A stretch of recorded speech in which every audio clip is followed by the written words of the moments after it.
Tadi masih sambutan ya Bapak Ibu ya, buat peserta ya, mohon maaf ya. Assalamualaikum warahmatullahi wabarakatuh. Saya Mustaqim dari BKKBN Provinsi Sulawesi Tenggara. Saya juga ngomong stunting nih Bapak Ibu. Stunting ini bagi presiden, bagi para pejabat se-Indonesia ya, dari presiden sampai kepala desa ini bikin pusing. Tapi bagi saya secara pribadi, alhamdulillah ada berkahnya Pak. Karena sebelum saya ke Semarang, saya sempat dikontrak 15 hari oleh Pemprov Sultra untuk keliling di 9 kecamatan menjadi narasumber tentang stunting Pak. Tentu saya bersyukur dan bangga. Tapi di tengah kebanggaan itu, pas lagi jalan ke kabupaten, teman dari Pemprov itu ada yang nyeletuk, Pak Mustaqim tahu nggak kenapa Pak Mustaqim yang dipilih menjadi narasumber stunting? Itu salah satunya karena Pak Mustaqim juga stunting. Jadi saya pikir, oh berarti saya pendek. Ya saya saya nggak pusing lah mau disebut apa, yang penting kalau narasumber dari dinas lain, Bapak Ibu yang PNS ini tahu, itu honor dapat uangnya 2 kali. Ada honor narasumber, ada honor perjalanan dinas.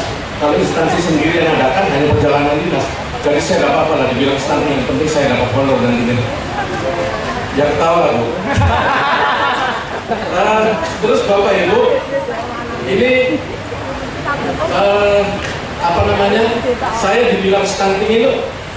Jadi ingat, tamat SMA saya itu mau daftar SMA, daftar tentara. Daftar tentara itu minimal 160, tapi saya kurang 2 cm.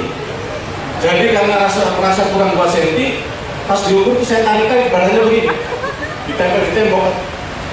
Tentara kasih tekan lagi, tarik tekan lagi, terakhir dikeplang kepala saya dikeplang. Akhirnya saya diusir. Sakit hati ya Pak, sakit kepala, sakit hati. Nah ini juga waktu SMA Pak, saya kelas 2, itu teman-teman lumayan pada tinggi-tinggi. Saya itu kecil, lempeng, kurus, tapi kumisnya itu panjang. SMA kelas 2 saya sudah berkumis. Nah, saya dijuluki apa? Saya SMA-nya di Cirebon, saya asli orang Cirebon. Dijuluki teman-teman itu Wak Cariwa. Bapak Ibu tahu Wak Cariwa itu menyakitkan, awak bocah rai tua. Aduh. Ya, iya, julukannya agak keren lah, pendekar, juga pendek-pendek tapi kekar itu. Tapi kebetulan saya kurang kekar, jadi mungkin Pak Carino. Tapi saya ada kelebihannya Bapak Ibu, saya itu orangnya kalau dihina seperti itu langsung semangat. Tunggu saya, walaupun Pak Carino saya mau cari pacar, cari calon istri, cari istri yang cantik, yang tinggi semampai. Dan ketika saya kuliah di Bandung, kurang lebih 4 tahun, saya juga bergerilya cari calon istri Pak. Selama 4 tahun saya dapat 5 calon istri. Tentu bukan dalam waktu yang bersamaan, gantian. Yang pertama saya datangi lamar, kedua dan seterusnya sampai 5, semuanya berkah, nolak semua, nolak saya semua. Dan yang menyakitkan, begitu mereka sudah menjadi para istri, itu suaminya mereka itu tinggi-tinggi Pak, nggak ada yang pendek. Berarti salah satu penyebabnya saya ditolak itu adalah karena saya stunting. Makanya Bapak Ibu, tolong usahakan jangan punya anak stunting, menyakitkan, kasihan sakit. Dan agar tidak stunting, Bapak Ibu tahu caranya. Caranya itu pertama, jangan kita harus menyiapkan bibit yang berkualitas. Namanya bikin anak, bibitnya harus berkualitas. Salah satunya jangan melakukan hubungan seks atau hubungan suami istri sebelum nikah. Jangan nikah dini. Nah kalau kita yang nikahnya sah di depan penghulu, itu lagunya tahun 80-an bagus Bu. Dulu bersumpah janji di depan saksi, pernah dengar Bu ya? Kalau yang belum sah tapi melakukan hubungan suami istri, lagunya juga kepleset.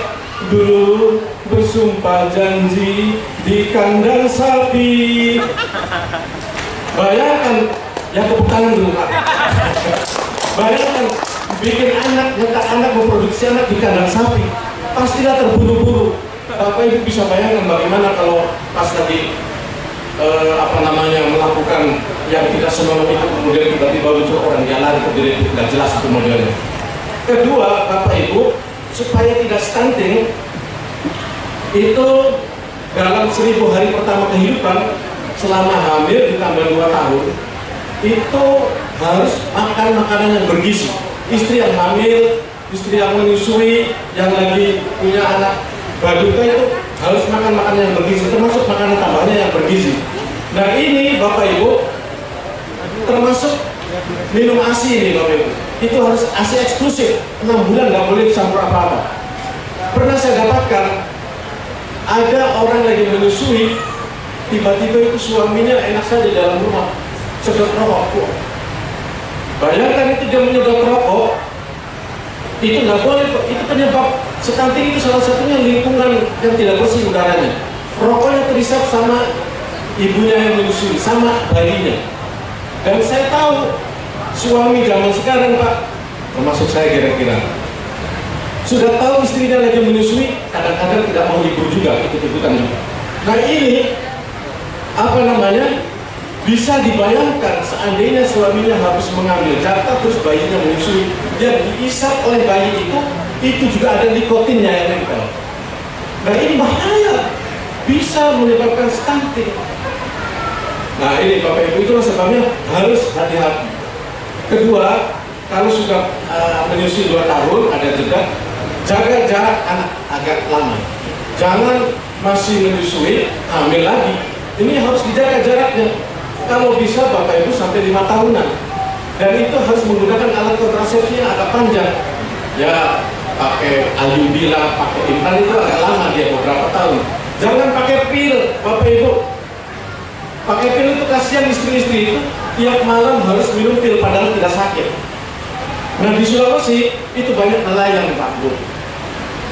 Berangkat sore, pulang jam-jam 3 dini hari. Istrinya berpesan, Pak, kalau pulang jangan ganggu saya titip kunci cadangan. Iya, dia pulang nggak ganggu istrinya karena bawa kunci cadangan.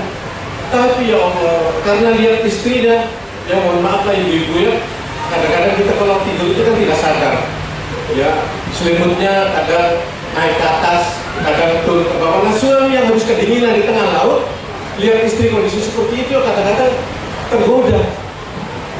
Pas tergoda istrinya langsung menolak, Pak jangan dulu, kenapa? Saya belum minum pil, nanti saya hamil lagi Pak. Ya Allah, kalau sudah seperti itu kan kadang-kadang tidak tahan, akhirnya ada orang bilang pilnya belum diminum, celananya suaminya udah melorot. Nah ini bahaya, bisa hamil lagi Pak. Dan ini juga penyebab stunting.